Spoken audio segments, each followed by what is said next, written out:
Bonjour à tous, bienvenue dans cette vidéo d'introduction à la mécanique. Cette vidéo se déroulera en 8 parties. Tout d'abord, nous étudierons le système suivi du référentiel, ensuite les repères, les forces, le vecteur vitesse, accélération, quantité de mouvement et nous finirons par les 3 lois de Newton. Définir un système, c'est séparer l'univers en 2 parties. D'un côté, le système, le corps que l'on étudie, et de l'autre côté, le reste de l'univers.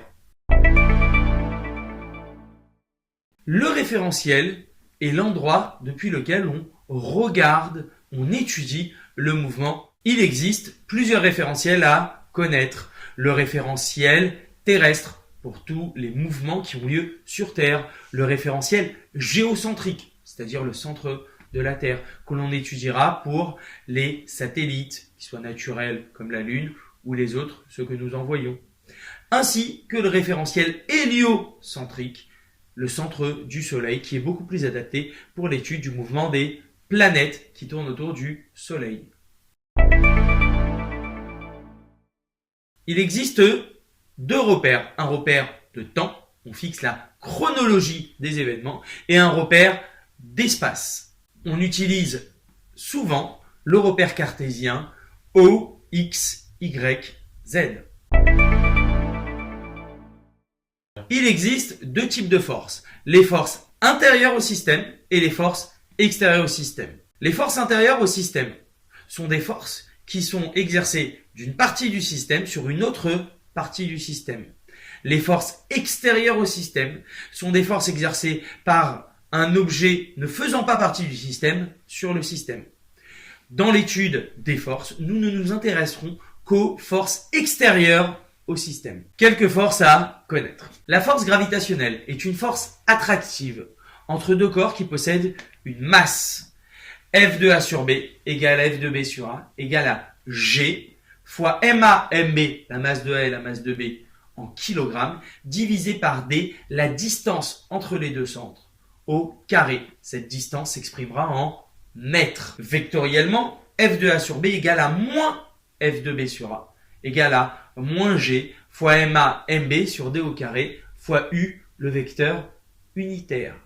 Attention, le moins ne veut pas dire que la force est négative. Elle veut juste dire qu'elle va dans l'autre sens que le vecteur unitaire. Les forces électrostatiques sont des forces qui s'exercent entre des particules chargées.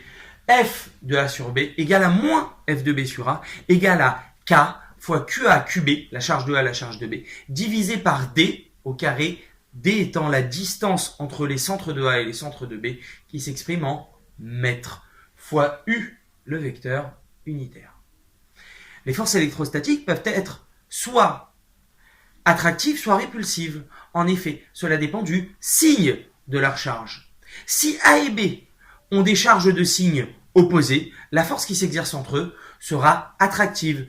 Tandis que si A et B ont des charges de même signe, la force qui s'exerce entre eux les repoussera. La force électrostatique, F, peut aussi s'exprimer par F égale Q fois E, avec Q la charge de mon corps, de mon système que l'on a défini, et E le champ électrostatique. Le poids, P, est la force gravitationnelle qu'exerce la Terre sur un objet. P égale mg, avec la masse du corps m et g, l'intensité de pesanteur en newton par kilogramme. Tout corps plongé dans un fluide subit la poussée d'Archimède. C'est une force qui est verticale et dirigée vers l'eau. Pi, ou PA ou FA pour force d'Archimède, est égal à ρ du fluide fois V, le volume de l'objet, fois G, l'intensité de pesanteur. Cette force s'exerce dans tous les fluides. Ça peut être soit un liquide, soit un gaz. Cependant, dans la plupart des cas, lorsque l'expérience a lieu dans l'air, nous serons amenés à la négliger, car elle sera négligeable face au poids. La force de rappel d'un ressort F est définie par F égale moins K fois X fois I, avec K la constante de raideur d'un ressort, X l'allongement du ressort et I notre fameux vecteur unitaire. Lorsqu'un objet, lorsqu'un corps est sur une surface, il subit la force de réaction. Elle se décompose en deux forces. La réaction normale, c'est une réaction perpendiculaire au support, ainsi que la réaction tangentielle, c'est une réaction qui est parallèle au support. Cette réaction tangentielle est aussi appelée force de frottement du support. Le vecteur vitesse V est défini par V égale d de OM sur dt. Attention, il s'agit d'une notation. Cela veut dire que V n'est pas égal à d fois OM sur d fois t, mais V est la dérivée du vecteur position OM par rapport au temps. Le vecteur accélération A est défini par A égale dv sur dt, la dérivée du vecteur vitesse par rapport au temps, soit la dérivée seconde du vecteur position par rapport au temps. La quantité de mouvement P est définie par P vecteur égale à m fois le vecteur vitesse, la masse fois la vitesse. Elle s'exprime en kg mètre seconde moins 1.